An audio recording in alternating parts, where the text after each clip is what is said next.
Beyond the door I opened, pink and blue balloons floated in the air, and laughter filled the party venue. On the wall, large letters spelled out, "Welcome Baby Harrison."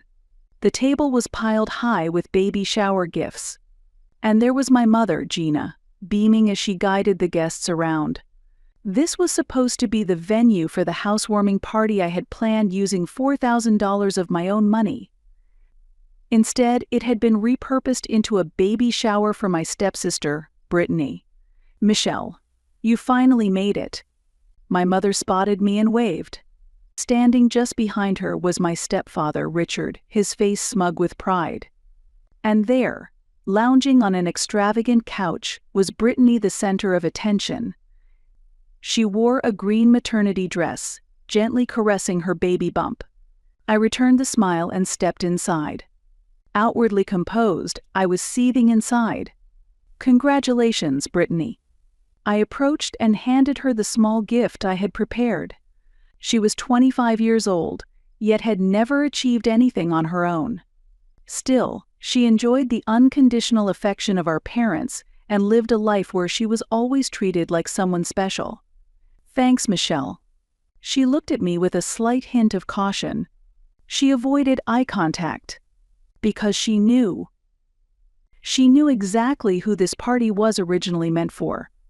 "Everyone, may I have your attention?" Suddenly, my mother stood in the center of the room and tapped her glass. "Today is a special day. Brittany and Kevin are expecting a new life, bringing even more joy into our family. Let's raise our glasses in celebration." Glasses clinked. Cheers filled the room. And in that moment, something within me crystallized.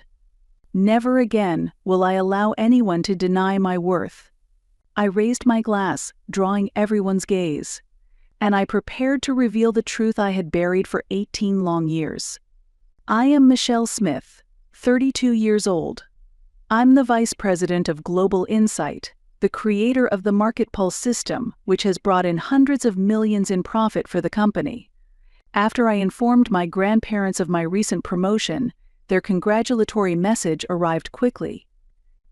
I was replying to them when my secretary Tiffany entered the room. "Michelle, a document just came in from the legal department." "Thanks. Oh, by the way, Tiffany, how are the preparations going for the housewarming party at the new villa?" "Everything's on track. The real estate agent just dropped off the keys. The lakefront view is absolutely stunning." I nodded, gazing out the window at the Boston skyline. The new villa by the lake in Massachusetts wasn't just a property. It was a dream I had chased for years. The morning mist dancing on the water's surface, the trees rustling in the wind, and above all, the silence untouched by anyone else's demands. It was my sanctuary. The small gathering I had planned for the weekend was meant to mark the beginning of a new chapter in my life. "Although there's one thing," Tiffany added, hesitating. She picked up the tablet from my desk and scrolled. "There's an email from your mother. It's about the party preparations." The moment those words left her lips, my face stiffened like stone, and a cold shiver ran down my spine. My relationship with my mother, Gina, couldn't be described as merely complicated. When I was 12, my father, James, passed away from cancer. After that, she began to change. Without even a proper grieving period, she married a man named Richard Harrison, and little by little, I began to fade from her new life. Things worsened even further when Brittany, my stepsister, was born from that marriage. My mother's affection, my place in the home, and eventually even my chance at education, everything was taken from me under the guise of Brittany's needs. "I'll check on it later," I told Tiffany. But inside, a deep sense of unease had already begun to grow. Because in my entire life, messages from my mother rarely ever brought good news.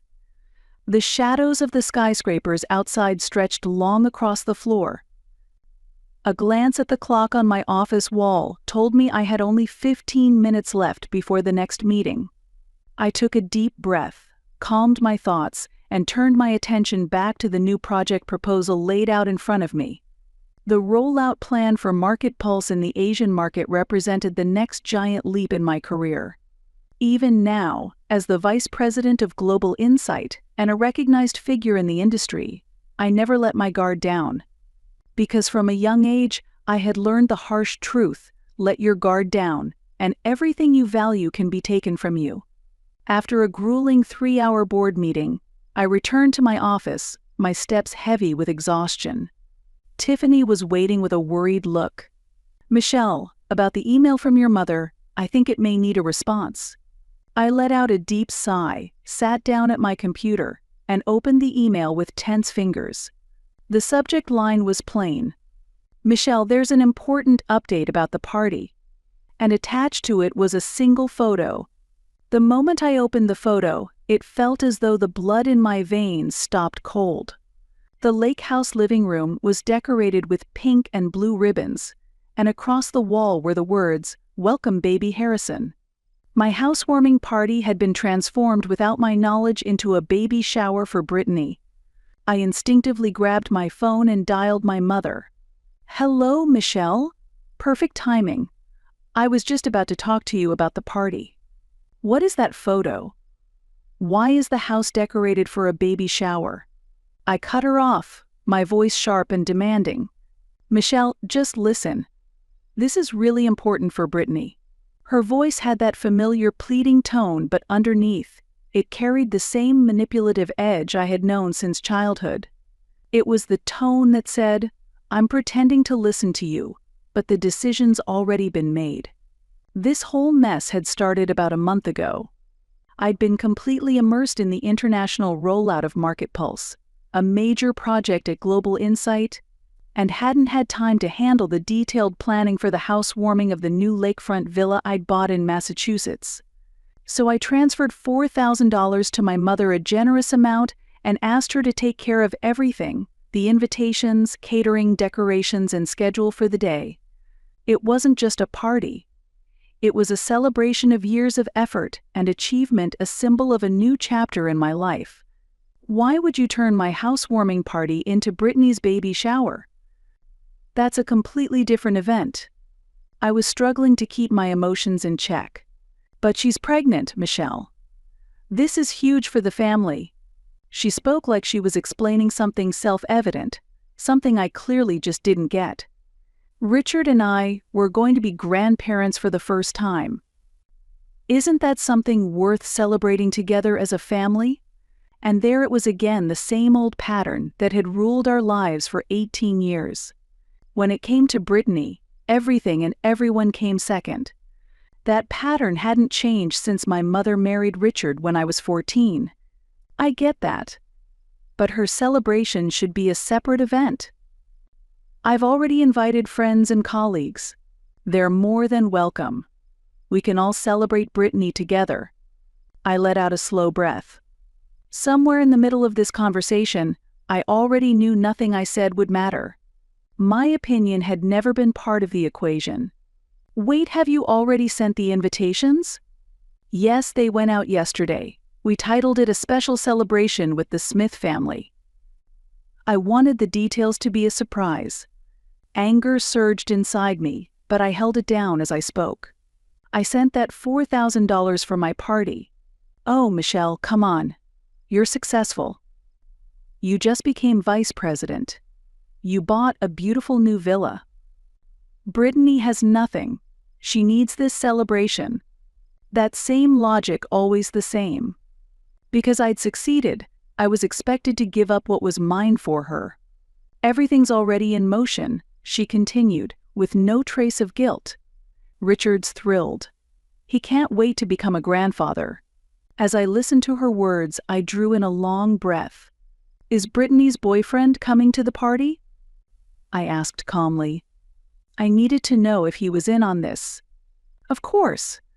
Kevin is such a wonderful man, so kind and intelligent. He truly loves Brittany. He's a programmer at an IT firm and has a promising future. Richard really likes him. They're a perfect couple." "I see," I said quietly. "Isn't it wonderful?" "Thank you, Michelle." "Oh, and Grandma and Grandpa are coming, too." We're going to celebrate Brittany and Kevin in style." That stopped me. "Wait, Grandma and Grandpa are coming?" "Yes, I just spoke to them on the phone." They sounded excited. That at least was a small relief. "I see. Well then, I'll see you at the party." I tried to keep my voice sounding casual. I knew by then there was no point in arguing with her. What mattered was conserving my strength and choosing the right moment to act. After I hung up, I looked at the photo of the lake house resting on my desk. I took a deep breath and began to steady my thoughts. In business, I'd learned one thing above all: always focus on the end game. This, too, needed to be handled with strategy. And I had already made up my mind. I picked up my phone and sent a message to my grandparents. "See you at the lake house on Saturday. There's something important I need to tell you." The moment I hit send, something inside me settled. The weekend would mark a turning point in my life. "Please, this is my room. It has memories of my father." On my way home from the Boston office, I found myself thinking back to when I was 16. It had been 4 years since my father passed away, and 2 years since my mother remarried. "Michelle, Brittany needs a bigger room." There was no warmth in her voice. She had changed after my father's death, and after marrying Richard, she became a completely different person. Now, the only one she seemed to focus on was her daughter with him, Brittany. My bedroom had been my only sanctuary. Sunlight poured in through the south-facing windows. The walls were lined with photos of my father, and the bookshelf he gave me on his last birthday was filled with his books. "Please don't take this room away from me." My plea was ignored. Richard spoke coldly instead. "I am the head of this household. My decisions are final." Richard prided himself on appearances, always presenting the image of the perfect family. To him, I was simply a flaw in that image. The next day, when I came home from school, all my belongings had been moved to a small guest room. My bedroom became Brittany's. "Where's my bookshelf?" "Dad's books?" I asked, my voice shaking. "We put them in storage." "You're not a little girl anymore," my mother replied. "Brittany deserves the best environment." I found the dismantled bookshelf and boxed up books in the storage room. I opened one box and pulled out a physics book, my father's favorite, the one he was reading before he passed. Inside the front cover, he had written, "To Michelle, knowledge is the greatest treasure. With love, Dad." That was the moment I made a vow. Someday, I will stand on my own. Things only got worse from there. Eventually, I was even excluded from the family photo. When I asked, "Am I not part of this family?" my mother simply said, "You weren't standing in front of the camera." But I knew it was deliberate. That night, I clutched a photo of my father and whispered, "One day, I'll find my own path. I promise." On the day of the baby shower, I drove to the lake house. I parked the car and took a deep breath. Several cars were already lined up in the yard. Guests had already arrived. From the window, I could see pink and blue balloons. The front door bore a sign, "Welcome, Baby Harrison." I grabbed my handbag and checked my reflection in the mirror. A tailored navy blue dress, flawless makeup, and a face radiating confidence. No one could guess the storm brewing inside me. "This ends today," I told myself. Then I stepped out of the car and walked toward the entrance. I took another deep breath and reached for the doorknob. "Michelle, you have the gift of understanding. It doesn't come from blood, it comes from the heart." Those were the words of my grandfather, Frank. Even now, they echo in my mind. It was the spring before high school graduation. I had just received my acceptance letter from Princeton and returned home bursting with joy. But that night, I overheard a conversation between my mother and Richard in the study after dinner. "She's not my blood. Why should I pay for her?" Richard's voice was filled with contempt. "But she's still my daughter," my mother replied, her voice barely above a whisper. "Brittany is the only one who matters." That kind of money should be saved for her. Princeton is a luxury. The next day, my mother told me they couldn't pay for my tuition. Brittany's at a private school, and we need to think about her future education, too. You can go to the community college in town. That weekend, my grandparents came to visit. Even after my father died, they had never let go of me. Richard won't pay for your tuition. My grandfather asked calmly. We'll cover all of it, my grandmother said firmly. Money only has value when it's used for the right reasons. Your father would agree. My years at Princeton opened up a new world. Everything I am today, I owe it to them. And with those thoughts, I stepped into the villa I had built. About 40 guests were already gathered. My mother wore a white dress. Richard was wearing his usual gray suit. Brittany, glowing in a green maternity gown, sat beside Kevin. I spotted my grandparents standing quietly in the corner and made my way toward them through the crowd.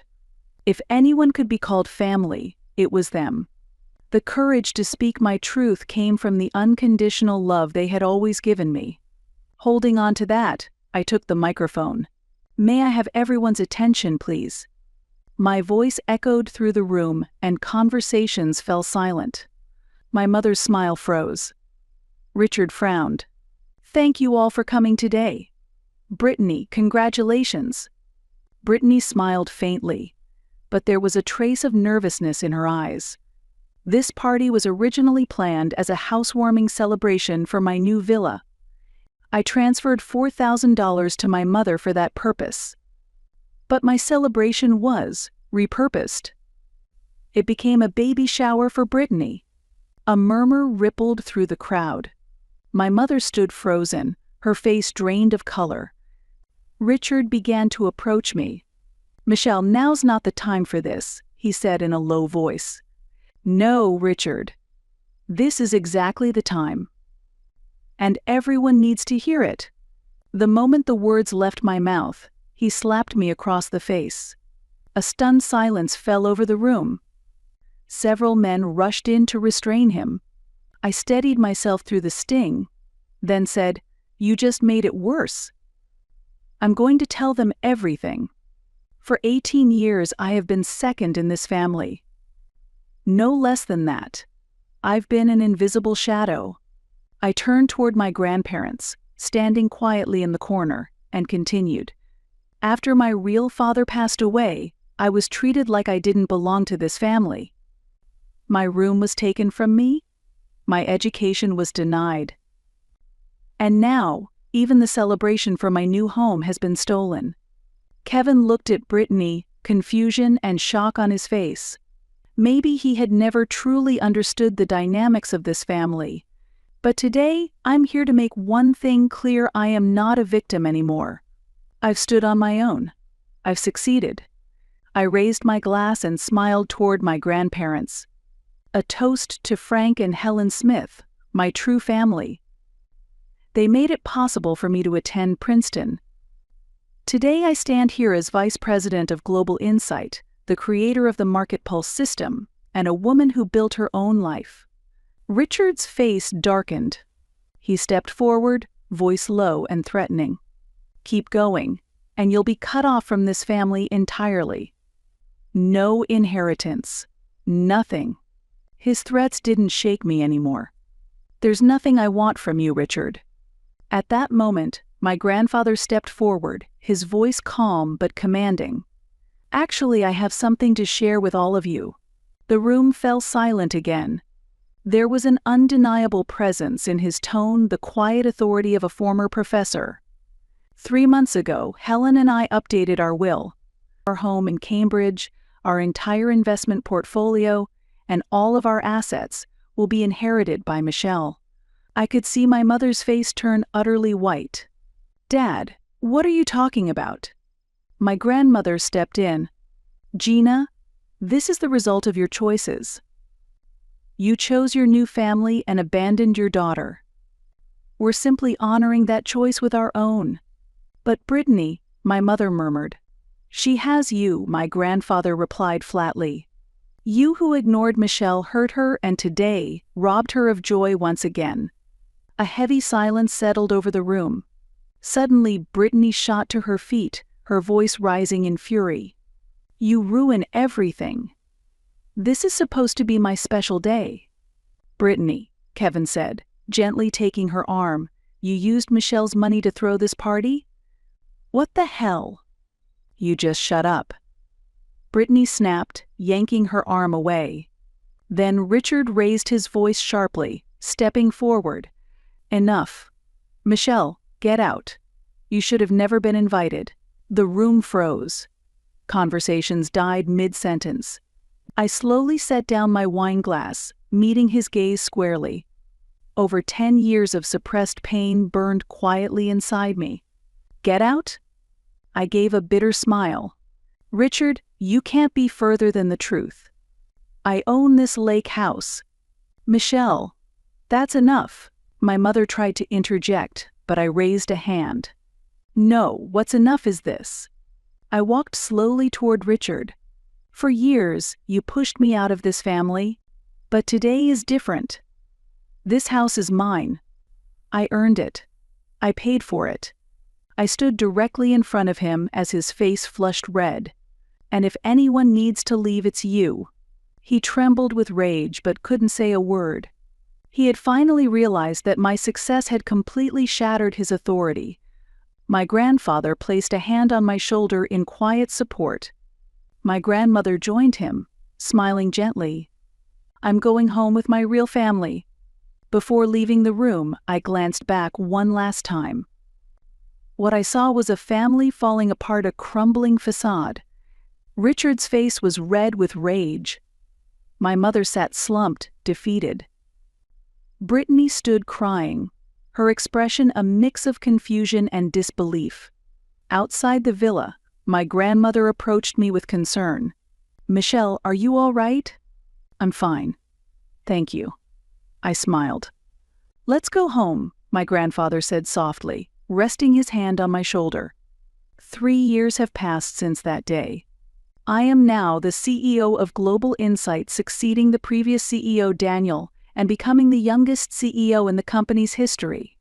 Before his retirement, Daniel personally named me as his successor. Michelle, no one senses market movement like you do. This company should follow your vision into the future, he told me. I still remember the way those words moved me. Market Pulse, the data analytics platform I created, had expanded globally and evolved into a multi-billion-dollar business.